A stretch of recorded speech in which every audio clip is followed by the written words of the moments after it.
เกินแม่สิไล่พ่อนี้เด้มึงจะว่าแม่เด้อเพื่อจังสันแม่เอ้ามึงกะเบิ่งแหน่มึงเบิ่งเราไปเที่ยวเนี่ยไปตลอดอย่างเงี้ยทุกมื้อเลยแม่รับบ่ได้แม่รับบ่ได้แม่สิให้พ่อนี้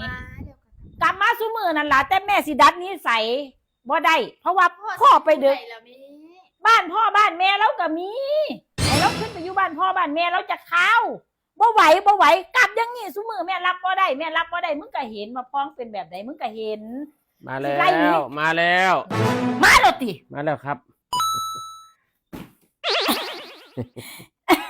ทุเรียนเถอะป้าเถอะถือเอาโอ้ยให้ลูกถือลาถือเอาลาถือเอาลูกอีพ่อซื้อทุเรียนมาฝากแล้วเงินไปเห็นงานนะเอากระเป๋าอีหยังละเท้ากระเป๋าอีหยังโอ้ยกระเป๋าผ้าห่มกับหมอนข่อยเก็บกระเป๋า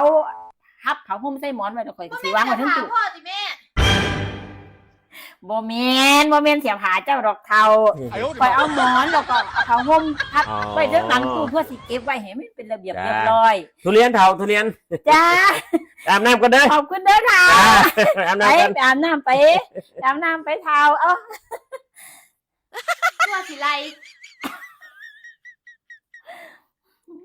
สิไรจังไหน